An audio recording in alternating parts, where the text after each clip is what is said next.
todos bem-vindos ao nosso episódio do Conecta Associação Comercial de Cuiabá. E a gente está aqui com um assunto hoje um pouco espinhoso, que é o fim da escala 6 por 1 e o impacto disso para os empresários, para a classe comercial. E ninguém melhor do que essa turma aqui comigo, né? Estou bem acompanhada. O meu companheiro de bancada, o presidente Jonas Alves, que é o presidente da Associação Comercial. Estou aqui também com o advogado Rafael Furman, que, além de advogado, também é assessor da Associação Comercial, está sempre lá discutindo esses assuntos, e com a Mayla Carline Vieira, que é contadora e administradora. Então, a gente vai fazer um contraponto aqui para vocês, falar um pouquinho, né, desse assunto que está sendo tão debatido aí em todo lugar, na imprensa, nas rodas de amigos, né, Jonas? Você tem visto muito, né? Sim, há uma preocupação e buscando justamente o esclarecimento e o entendimento para que as empresas e assim como a sociedade laboral também esteja bem informada a respeito do assunto e o que significa essa mudança que está sendo proposta no Congresso Nacional. E eu vou começar aqui com o Rafael. Ó, Rafael, vou ser assim, vou pedir para você e para a Mayla, que vocês estão acostumados, né, com esse juridiquês, com esses termos mais difíceis. Então, para vocês serem o mais claro possível, porque o nosso público aqui gosta de coisas fáceis, para entender mesmo. E como o assunto já é mais complicadinho, então é bom explicar para ficar tranquilo. Eu quero que você comece explicando para nós aí, Rafael, o que é esse fim da escala 6 por 1 que estão falando tanto. Bom, tudo bem com vocês? Obrigado pelo convite de estar aqui com vocês, é um prazer. Bom, olha, veja, primeiro é bom deixar claro que isso é uma proposta que está em trâmite no Senado, é uma PEC. O que significa isso, né? Sem tirando o juridiquês. É uma proposta de lei para alterar a Constituição do nosso país. E a intenção dela o que está em jogo é a redução da jornada. Muitos já dizem o fim da jornada, e eu ainda coloco em discussão que é uma proposta que pretende colocar fim na jornada de 6 por 1, né? E a proposta que está em trâmite, hoje já passou pela CCJ, que é uma Câmara específica do Senado, onde verifica se está tudo certo, se o PL, se a proposta pode seguir os seus trâmites para votação e assim, em termos bem simplório. Então, isso já passou pela CCJ, por isso nós estamos em discussão tão acaloradas sobre esse assunto. Então, em síntese, qual que é a proposta? Ele pretende reduzir a jornada para 36 horas semanais, hoje são 44 horas semanais, com um dia de descanso. Ele pretende fazer, a proposta pretende reduzir para 36 horas semanais, com 2 dias de descanso, tá? Sem redução do salário, né? E aí tem um período de transição aí também. Então, em síntese, é claro que tem outras coisas ali, principalmente ligada à transição e o impacto disso e assim por diante, mas em síntese é isso que está em discussão na mesa. E a gente pode, só de falar em redução de jornada, a gente pode saber já de pronto que isso tem um impacto direto nos negócios dos empresários, na vida empresarial, no seu planejamento, de como fazer o atendimento dos seus clientes, de como entregar o produto lá na ponta, enfim, tem impacto direto. Mayla, tá tendo muita procura lá no escritório? A gente tem recebido bastante pessoas com dúvidas. Os empresários já mostram dúvidas, né, mesmo antes da aprovação, relacionado a essa redução da carga horária. Por quê? Porque isso vai impactar diretamente na folha de pagamento. Ainda mais as empresas que trabalham em períodos de escala, em jornadas que são escaladas, como supermercados, farmácias, o comércio em geral. Quando você tem mais de um período de trabalho, a sua folha de pagamento pode sofrer oneração.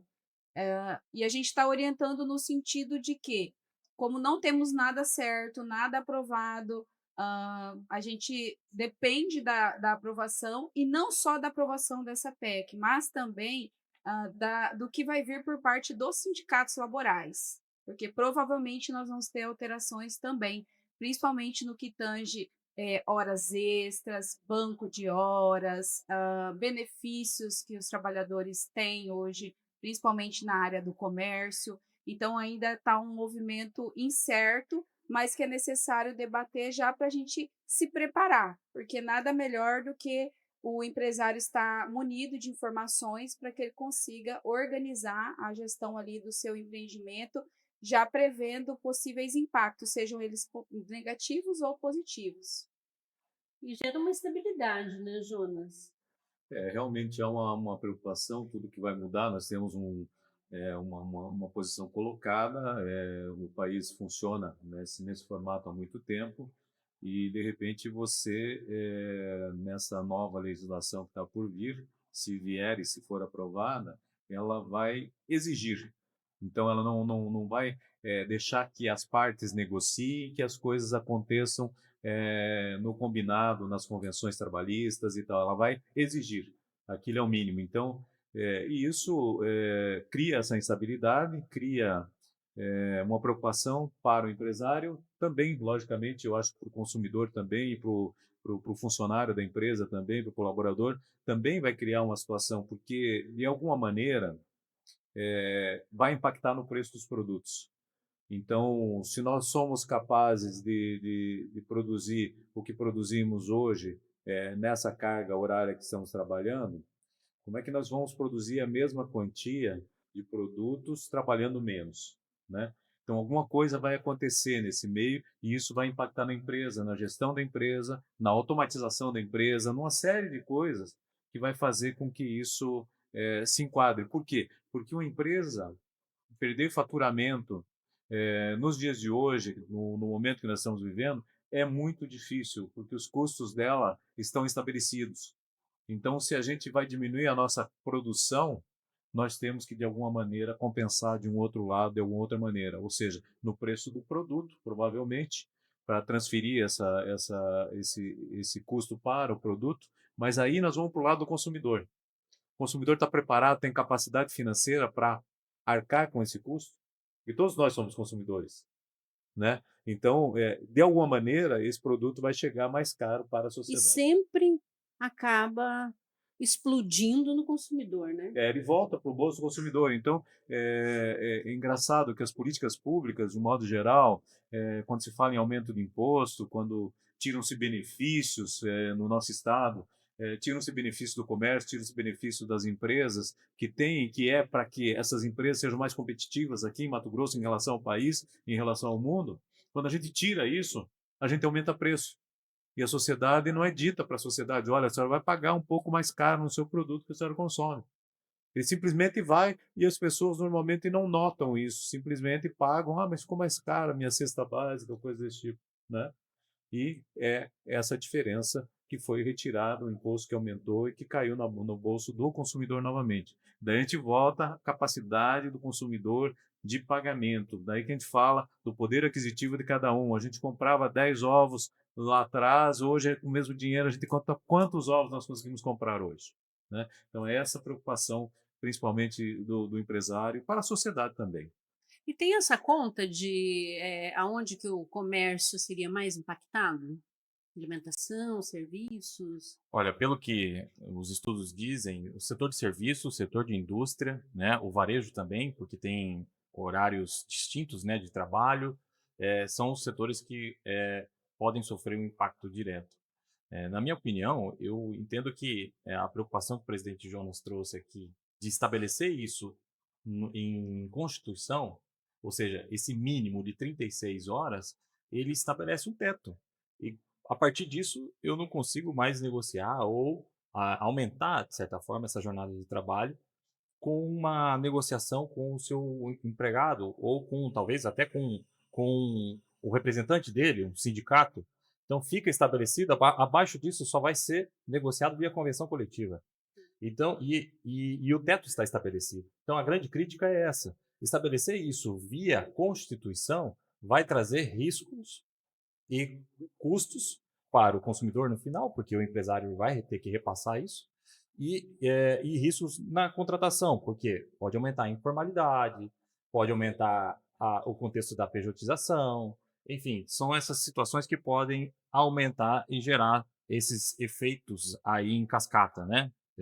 Dessa mudança aí, sem, na minha opinião, fazer um bom estudo. É bom dizer que está na CCJ, saiu da CCJ, está pronta para análise em plenário. Contudo, há a possibilidade ainda de ter uma discussão mais ampla, de ter discussões por câmaras especiais, por exemplo, aumentar essa discussão no Senado, chamando o setor trabalhador, chamando o setor produtivo para ir lá conversar e entender os impactos disso e, de repente, achar um consenso. Tá, pensamos que a redução da jornada é muito boa. Se pensar no lado humano, de fato, não podemos negar, é muito bom. Mas nós estamos nesse ponto hoje no país, né? Estamos prontos para fazer essa redução? Esse que é a pergunta para entender os reflexos disso. Se há indícios de que esses reflexos não estão sendo estudados a contento. Então, por isso que há um entendimento de que esse trâmite precisa ser um pouquinho mais longo, com discussões, para entender quais são os reflexos. E esse efeito em folha, Maila, acho que é importante falar, né? Já que vai poder ter banco de horas, por exemplo, né? Quais que são as alternativas que seriam viáveis, por exemplo? Então, na verdade, o que tem se discutido dentro dessa parte do departamento pessoal é a construção de mecanismos de controle por parte do empregador para que se consiga ajustar mediante as novas demandas que haverão. Pois se eu tenho uma carga horária reduzida, a proposta não é que o trabalhador possa trabalhar, por exemplo, 9 horas por dia. A proposta é reduzir essa carga horária. Quando eu tenho essa redução de carga horária e falo de banco de horas, eu vou levantar uma série de outras questões, pois aquele funcionário que em determinado momento tem um banco de horas, quando ele se ausentar, eu vou ter um outro problema. Eu vou ter uma gestão eficiente a ponto de cobrir a ausência desse trabalhador naquele momento? Eu vou conseguir fazer uma gestão eficiente sem aumentar o meu custo operacional? Então, essas possibilidades que a gente tem que ainda são incertas, todas elas caminham para um aumento significativo nas despesas relacionadas à folha de pagamento. E, consequentemente, se eu tenho mais despesas, o empresário que já tem uma margem de lucro pequena, ou muitas vezes já trabalha no vermelho, vai ter uma dificuldade maior. Então, o que a gente tem de perspectiva, falando de departamento pessoal, é que se não houver, por outro lado, outras políticas públicas de desoneração de folha de pagamento ou algum incentivo fiscal, esse custo vai ficar muito alto, podendo ocasionar, como o colega bem mencionou, aumento da informalidade, que vai ao contrário do que é a proposta de lei. Né? A proposta de lei visa aumentar o número de empregos, mas se a gente tem um custo muito elevado de mão de obra, a tendência pode ser aumentar o número de pessoas informais. E a gente também tem a pejotização, que seria fazer contratos via pessoa jurídica com pessoa jurídica e assim tirar os direitos trabalhistas, vamos dizer assim, porque aí você está tendo uma negociação de PJ para PJ.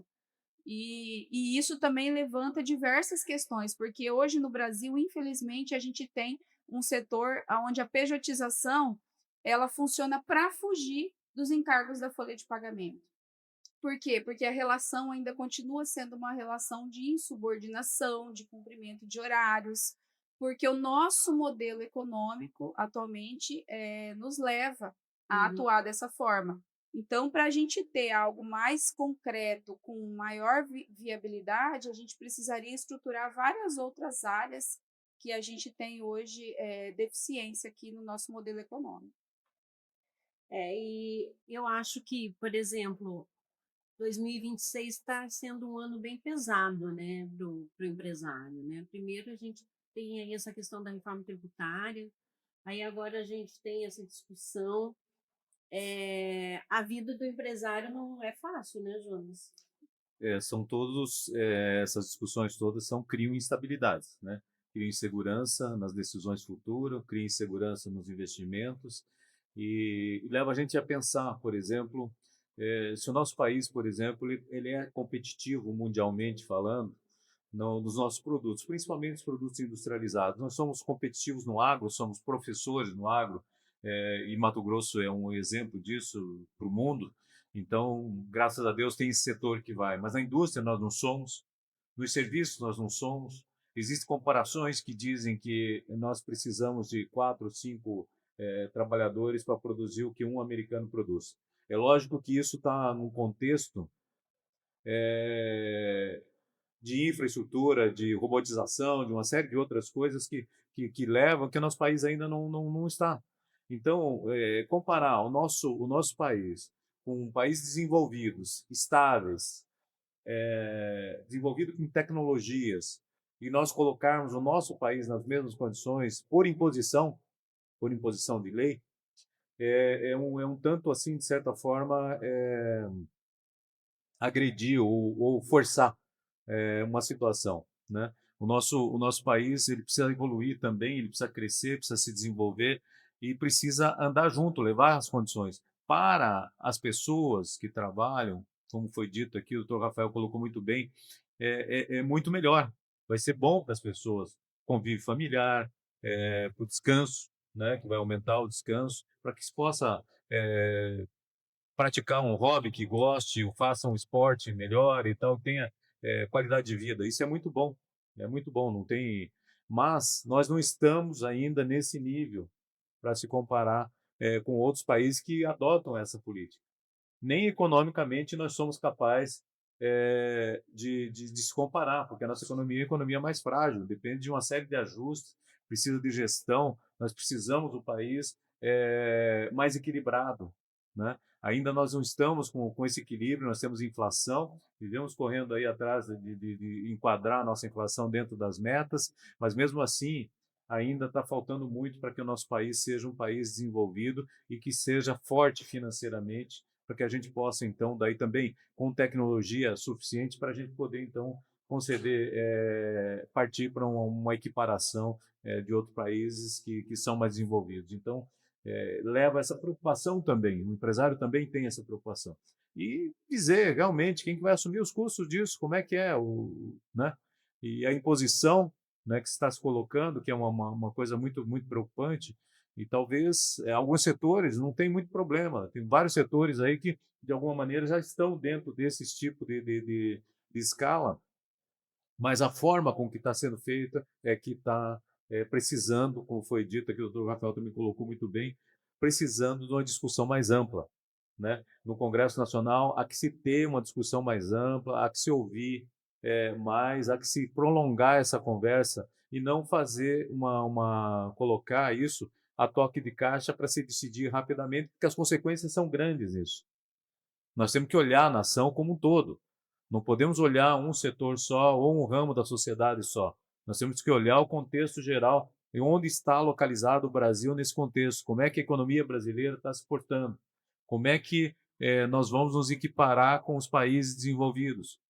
O que nós conseguimos nos equiparar? Pode ter que alguns pontos a gente consiga, mas não todos, com certeza. Então, nós temos que analisar melhor, avaliar bem isso, para que a gente possa fazer uma coisa com segurança, com tranquilidade, que não cause grande impacto para a sociedade. Isso fala muito da questão da produtividade, né, Rafael? Sim, nós. Bom, tem um estudo pela OIT que fala que o Brasil, entre, se eu não me engano, 189 países, nós estamos em 94, posicionado em 94 como um país na Mais escala na produtivo. escala de produtividade. Então, se nós pensarmos que, trazendo o contexto da produtividade, podemos pensar em países que no passado recente fizeram uma transição de redução de jornada. Nós estamos falando de Islândia, Alemanha, França, enfim, são países que naturalmente, até com pouca pesquisa, você já consegue identificar que é um país desenvolvido, um país Uma população muito menor. exatamente com nível de o escolaridade. nível de escolaridade, né? A posição cultural daquele país já está muito mais madura, enfim, é outro contexto. Estando em outro contexto, é claro que você, analisando todo o país, a economia, você pode ir, de repente, passar por um outro prisma e começar a olhar para esse lado da redução da jornada, né? Mas nós somos produtivos igual a eles? Nós já estamos, nós produzimos o suficiente para chegar no patamar que eles estão, né? Quando que eles começaram a pensar a, a propor uma redução de jornada? Veja, nós estamos falando de Alemanha. Quantos anos tem a Alemanha? Nós estamos falando, enfim. Então, quanto tempo eles passaram para começar a refletir sobre isso? E nós estamos ainda, a meu ver, subindo essa escada, vamos dizer assim. Então, E a passos lentos, né? é, se nós já esse dado, né, que foi dado, que foi exposto aqui, merece uma atenção. Então, nós precisamos chegar num momento que o cidadão, né, brasileiro, estejam num patamar melhor de produtividade. Aí nós podemos começar a pensar na redução da jornada, né? Então, politicamente, precisamos pensar nisso. E, como a colega disse aqui, a simples redução de jornada, ela pode inviabilizar, inclusive, alguns setores. Então, você tem que pensar em alternativas para que viabilize. Então, tudo bem. Então, vamos pensar aqui que a redução da jornada vai passar no Congresso. Então, nós temos que pensar em alternativas. O Congresso, o próprio governo federal, tem que escutar o setor produtivo, né, para mostrar para ele, então, tá bom, você quer reduzir a jornada, mas vai ter esses reflexos. Então, E não teve isso, né? não, embora a PEC é de 2015, Uhum. né, tá entrando, mas essas PECs, tem vários PLs que ficam lá até achar um novo momento para ter uma nova discussão sobre o assunto. A reforma tributária mesmo é de 2018, salvo o melhor juízo. Houve outras propostas anteriores a essa, tem uma jornada da reforma tributária aí, que é antiga também, e agora que está sendo implementada, mas depois de muita discussão, depois de entender. E é uma PEC onde vai haver, não é uma mudança simplória na nossa rotina. Vai haver uma mudança significativa, substancial, na rotina até do trabalhador, porque vai mudar. Pensando nisso, nós precisamos ter uma discussão ampla, né? E eu penso que nós não estamos ainda ao patamar de dizer que nós podemos pensar em redução de jornada, porque considerando o contexto em que nós pensamos, nós estamos espelhando, Uhum. né? Se nós olharmos no horizonte a quem nós estamos nos buscando, Alemanha, Islândia, França, pensando deste lado, eu imagino que não seria o momento adequado para pensar nisso. Mas é uma reflexão. Se tiver que mudar, vamos mudar e vamos pensar nas alternativas que a gente possa para mitigar o custo disso, porque vai ter custo. Se mudasse hoje, Maila, assim, qual que seria o principal impacto disso? Eu acredito que as empresas que buscam lutaram tanto, principalmente nesse início de ano, né? A gente teve um aumento significativo de empresas buscando regularidade fiscal para não perder alguns benefícios fiscais, como, por exemplo, estar dentro do regime do Simples Nacional, né? Falando de micro e pequena empresa. Essas empresas, elas passaram o mês de janeiro todo tentando se organizar financeiramente, colocar em dia alguns débitos fiscais que tinham, para não perder esse benefício. Então, a gente vê que tem uma dificuldade das micro e pequenas empresas de sobreviverem ao nosso mercado atual. E se isso fosse implementado agora, eu penso que muitas dessas empresas teriam dificuldade de se manter legalizadas, manter os seus tributos em dia, os benefícios dos trabalhadores, como 13º, férias, né, o FGTS, o recolhimento e outros benefícios que estão atrelados a cada área, né, de trabalho. Eu acredito que a gente ia ter um impacto negativo no sentido de que a gente vai ter um aumento muito grande nos custos. Se o empresário não consegue repassar esses custos no preço final do seu produto ou do seu serviço, ele vai ficar no vermelho. Por outro lado, se ele consegue repassar esse custo no valor final, que chega até o consumidor final, ele pode se tornar pouco competitivo mediante outras áreas que têm outras estruturas. Porque a gente está falando aqui de empresas pequenas, médias, de todos os portes. E a gente sabe que, infelizmente, dentro dos próprios ramos, a gente tem competitividades diferentes. Então, tem empresários que vão conseguir passar, vão se organizar, vão ter um suporte administrativo, fiscal, tributário, e vão conseguir pensar em alternativas.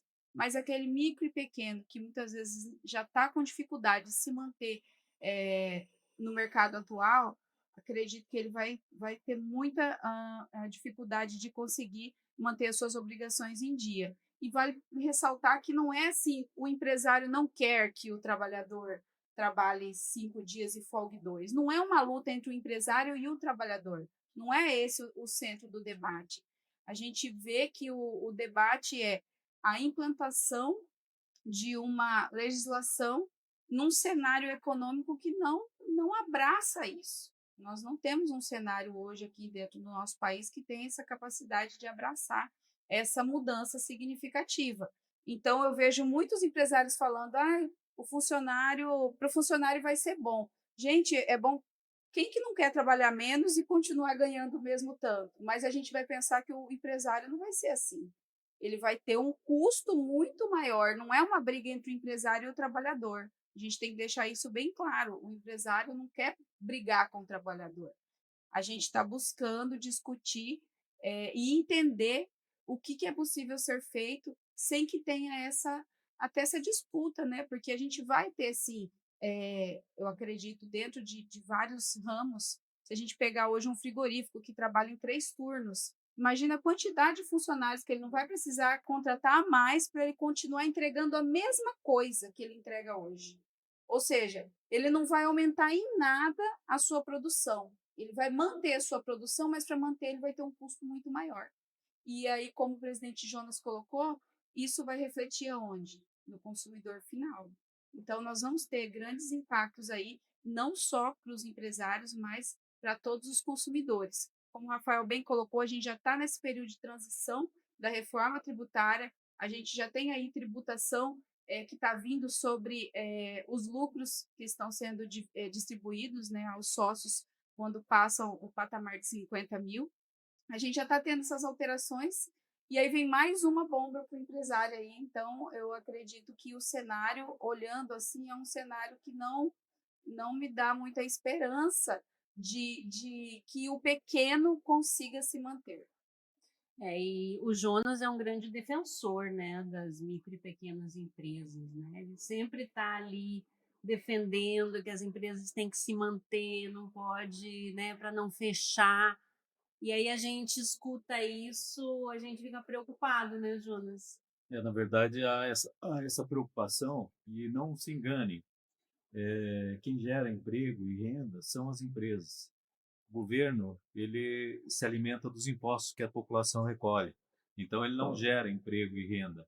Quem gera emprego e renda é as empresas. E nós temos que cuidar das empresas para que elas sobrevivam, para a gente poder sustentar a máquina, importante máquina do governo, que é a máquina que sustenta a nossa segurança, que sustenta a educação, que sustenta a saúde Saúde. pública e tal, que cuida disso tudo para a população. Importante, muito importante isso. A Associação Comercial de Cuiabá tem 113 anos de existência, de atuação, defendendo o empresário.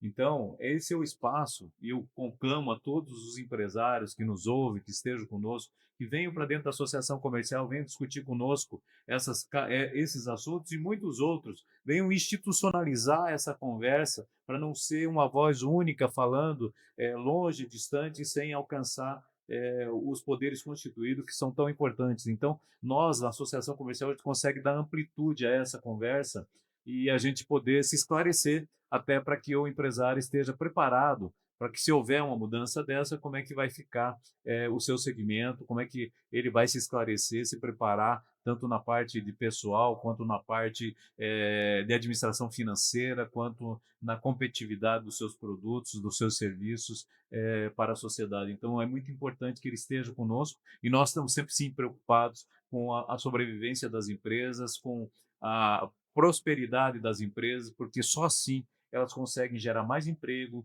gerar mais renda quando cresce, quando se desenvolve. Quando vai ao contrário, é só gente desempregada e patrimônio destruído nas empresas que quebram, que vão à falência. Então, é uma tristeza muito grande. Então, o nosso movimento de associação comercial, desde 1912, é no propósito de fazer com que as empresas cresçam, se desenvolvam e prosperem.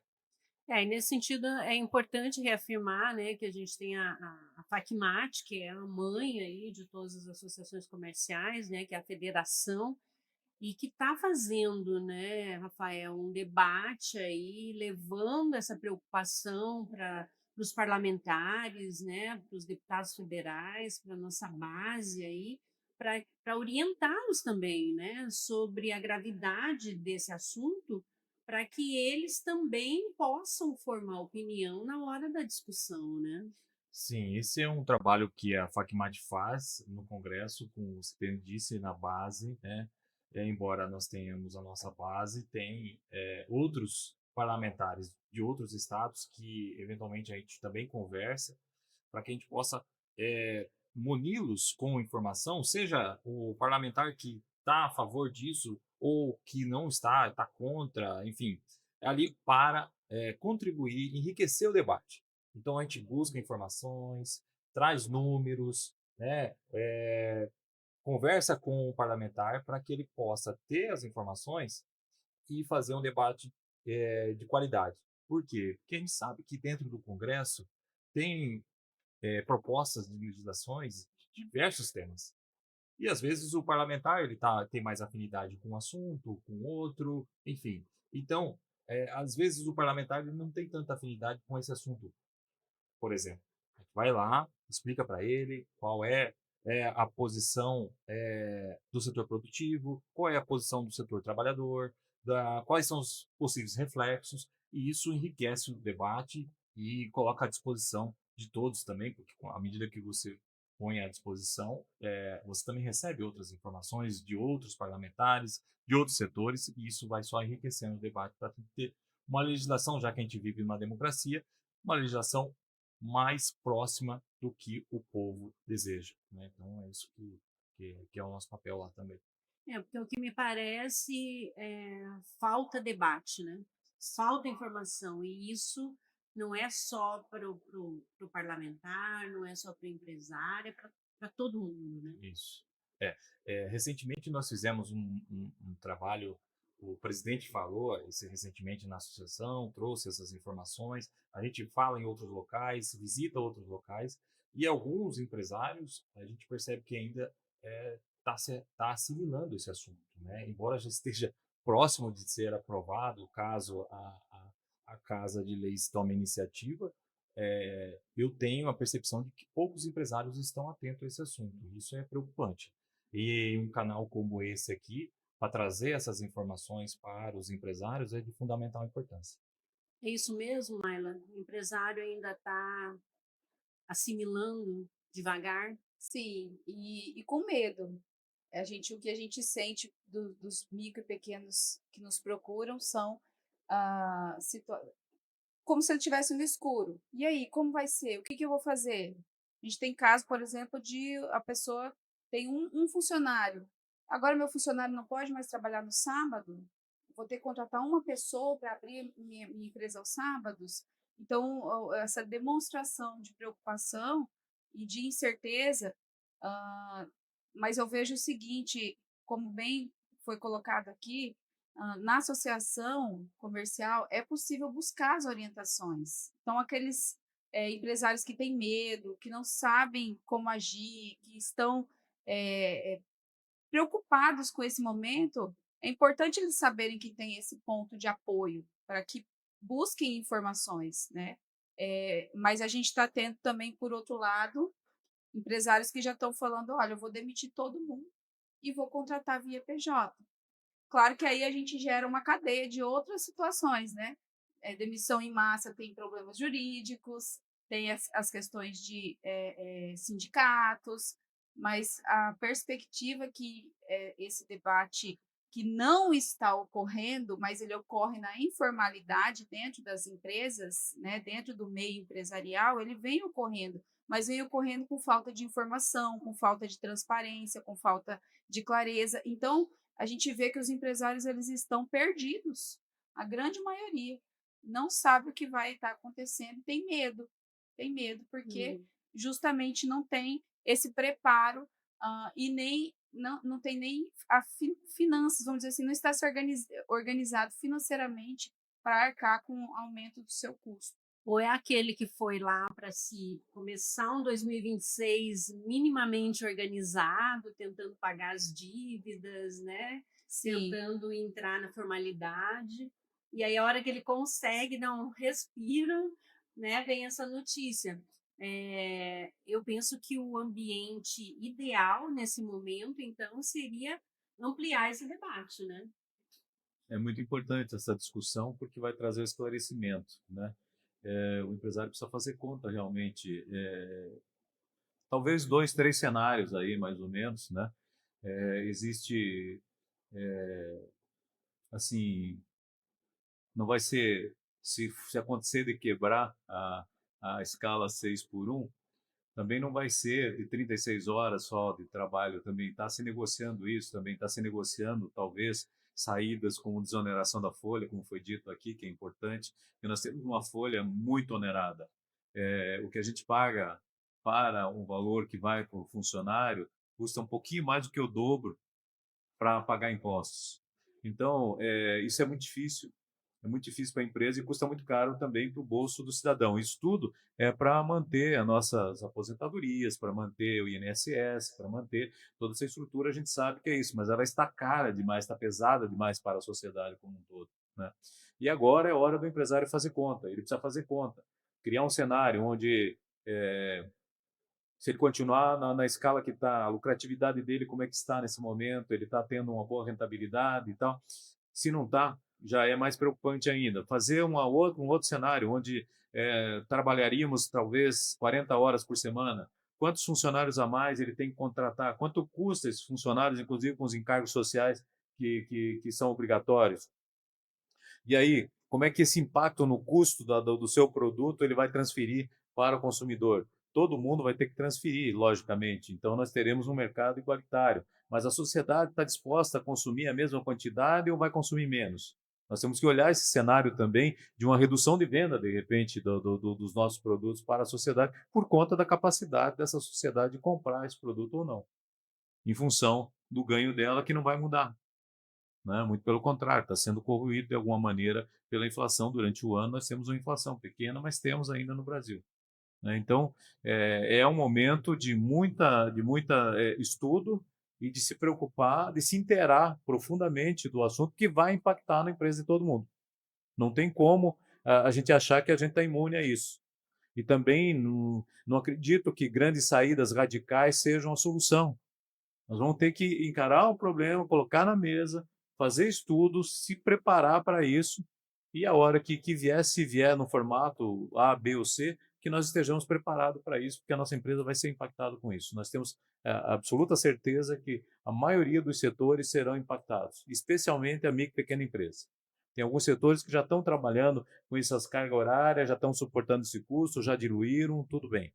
Essas vão tirar de letra aí, como se fala, mas a maioria das micro e pequenas empresas serão impactadas fortemente por essa mudança, se vier no formato que está pedida ou que está proposta, ou se ela vier negociada num meio termo, alguma coisa, de qualquer forma terá impacto.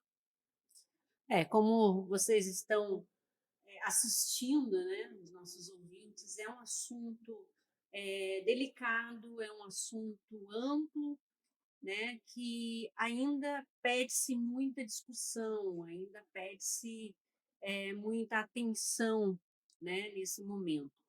Então, a gente deixa, né, aqui as portas da associação comercial abertas. Acho que é importantíssimo, né, que esse debate continue, né? Ele começou lá na associação comercial, num café com benefícios, né? E a gente trouxe aqui para o podcast e estamos aí diariamente, né, trabalhando com isso, levando para os parlamentares, né, para a nossa base de deputados federais e torcendo muito, né, Rafael, para que esse assunto se estenda, Sim. né, para É. que se discuta, para que se trabalhe mais isso antes de uma votação, é, Precipitada. Uhum. exatamente. E pode acontecer isso? Pode, pode. Se passou na CCJ, em tese, está pronta para ir para plenário, né? Tem um rito específico, tem que passar nas duas casas 2 turnos, né? Sendo o PEC, aí tem um rito específico mais complexo, vamos dizer assim, mas é possível fazer isso a toque de caixa, caso queiram, né? Um dos reflexos que a gente estava dizendo aqui é justamente a judicialização. Eles já têm estimado, já tem escritórios organizando, comunicando aos seus clientes que, havendo a mudança como está proposta, vai haver mais judicialização. Porque tem a transição, tem a mudanças, vou ter que contratar O que mais. seria essa Judicialização, judicialização? porque tem empresas que vão tomar decisões radicais. Vou demitir. Uma demissão em massa, por exemplo, vai gerar reflexos jurídicos, judiciais sobre esse assunto, né? De repente, eu vou assumir o risco da pejotização, como a colega aqui estava dizendo. Tudo bem, o empresário pode assumir, vai estar à margem da lei? Vai, né? Se fechadas as características lá, né, do vínculo empregatício, né? Enfim, aquele contexto lá da pejotização que está em discussão. Então, isso pode não, vai gerar discussões judiciais a respeito desse assunto. E nós sabemos que a Justiça do Trabalho, embora lá atrás, na reforma trabalhista, tenha conquistado algumas questões importantes, né, para o setor produtivo, mantendo, né, as garantias do empregado, trouxe aqui, no decorrer do tempo, foi flexibilizado algumas questões. E a Justiça do Trabalho está abarrotada novamente de reclamações trabalhistas. Então, isso também gera reflexo, gera ônus, enfim. Como a gente costuma dizer, uma decisão pode ter efeito em cascata nós estamos diante de uma situação como essa, né? Por isso, a discussão deve se estender. Muita gente pode dizer que seria vamos prolongar esse assunto para, de repente, cair no desconhecimento ou esfriar o assunto. Não, nós precisamos de discussão. A exemplo da reforma tributária foi discutido, teve. Alguém pode dizer que não é boa, alguém pode dizer que poderia ter tido mais discussão? Sim, mas teve uma discussão. A exemplo do que nós vivemos na reforma tributária, precisamos viver com essa PEC. E a desoneração da folha é um assunto que vem desde a reforma tributária, porque nós tivemos ali muitas discussões e tal, até para viabilizar a reforma tributária foi posto para os parlamentares. Então vai mexer nisso, vai mexer naquilo, vai mexer nisso, então vamos desonerar a folha, né? Tem uns setores que já têm o benefício de desoneração da folha em alguns setores, né? Então, na verdade, é um anseio de Exato. todos os empresários de ter desoneração dessa folha. Sim. Quer dizer, nós teríamos que andar na economia e na nossa gestão e legislação, teríamos que andar na direção da desoneração dessa folha, de aliviar essa folha de alguma maneira. Só Né? explicando aqui, né, Jonas, que essa desoneração seria vai trabalhar menos, ganha-se menos. Seria isso. Não necessariamente. Não necessariamente. Pode ser diminuir o valor do INSS patronal, por exemplo. Ótimo. Pode ser haver uma nova discussão com relação ao FGTS, que é um pouco mais difícil, mais fácil mexer na questão patronal. E outras. A multa da rescisão. Aí teria que se discutir para chegar num exato. modelo ideal. A tributação sobre o valor agregado, né? Também. Também que é ali sobre o contexto do que é produzido, né? Sobre o faturamento, enfim. Dá para discutir esses pontos, achar alternativas, né? Entendi. Quando a gente se fala em desoneração, pensem em todo esse contexto de alternativas para diminuir o que, como o presidente Jonas falou, você contrata uma pessoa por X, você paga X mais um para para pagar a folha dela. E também para que fique bom para os dois lados, né? Exato. Sim. Já que uma das pretensões é não ter redução de salário, né? É importante, já que não querem reduzir salário, tá? É legítimo o momento dentro de casa, como o presidente falou, o hobby, enfim, o contexto humano, não dá para negar, é muito importante. Mas nós estamos em qual momento para discutir esse assunto, né? Acho que é isso que tem que ficar a reflexão. Estamos aí com um debate grande aqui, né? Um assunto tenso, entre aspas, né? Um assunto que a gente poderia ficar aqui horas e horas e horas discutindo, mas que a gente vai continuar acompanhando, né, presidente Jones? Sem dúvida, estaremos próximo da discussão o tempo todo e levando aos nossos associados as informações a respeito desse assunto. E também, como eu disse, convocando esses associados, os que não são associados, que venham junto conosco, trazer as ideias, trazer os seus casos, trazer as suas dificuldades, para que a gente possa ampliar essa discussão e pensar em todos os setores, inclusive no seu, de cada um aí. E eu quero agradecer a Mayla, ao Rafael, né, que se dispuseram a estar aqui conosco hoje. É um assunto tão importante como esse, e eu deixo o espaço aberto aí para suas despedidas, Mayla. Eu agradeço o convite, fico à disposição da Associação Comercial para novos debates, né? Não só nessa área, mas em qualquer área que seja voltada aí ao interesse dos empresários. E quero dizer também que dentro da área da contabilidade, aqui no estado do Mato Grosso, a gente tem o Conselho Regional de Contabilidade. Então, o empresário que tiver alguma dúvida com relação a essa parte contábil, ele pode estar também procurando o conselho. Excelente. E o nosso ouvinte que tiver dúvida, que com certeza tem, né, porque o assunto ainda tem muita dúvida, pode mandar para a gente, manda aí a sua dúvida, que no próximo episódio a gente debate, a gente traz, e se precisar a gente volta aqui, né, presidente, e discute de novo, né, explica mais, traz, né, aqui os nossos convidados para que possam explicar. Rafael, aberto para suas considerações. Obrigado à associação, obrigado a todos pelo espaço. É um assunto relevante que precisa ter discussão. Continuo à disposição, tá? Se precisar vir aqui quantas vezes for necessário, é só me chamar que eu estarei aqui disponível. Quero também destacar que você, jovem empresário, também na associação tem o Conselho dos Jovens Empresários, que é um local para receber o jovem empresário, onde esse tipo de informação também é disseminado para o jovem empresário dentro da associação. Então, é um local ideal para... A gente estava falando agora há pouco de empresas que se encerram, que falem, a gente sabe o nível, né, de empresas que nascem e morrem aí rapidamente nos seus primeiros 2 ou 5 anos. Então, isso está linkado ao jovem empresário. E o jovem empresário também é acolhido pela associação, estamos lá à disposição para também atendê-los, tá? Obrigado pelo espaço. O Rafael é um dos diretores lá do conselho, acho que a Mayla também faz parte, não? Se não faz, Mayla, já está na hora de participar. Obrigada. E então o espaço lá tá aberto, né, para quem quiser participar aí do conselho. E é isso, né, Jonas? É verdade. Eu queria lembrar aqui, o doutor Rafael colocou sobre o jovem empresário, eu queria falar do Conselho da Mulher também, que a gente tem um núcleo do Conselho da Mulher, onde se discute, onde se acolhe a mulher empresária, a gente vê o crescimento e a participação da mulher nos negócios, e elas estão cada vez mais participando efetivamente à frente dos negócios. Então, isso é muito importante, e a Associação Comercial também está antenada nesse sentido, no sentido de acolher as mulheres para dentro da associação comercial, que tragam, inclusive, o seu olhar, né? Que é diferente, um olhar mais minucioso, talvez, e queiram ter esse conhecimento, e a gente, com certeza, vai ajudar bastante aí na existência dessas empresas, no suporte necessário para que essa empresa prospere, cresça e se desenvolva. Agradeço imensamente a opção, a possibilidade de estar aqui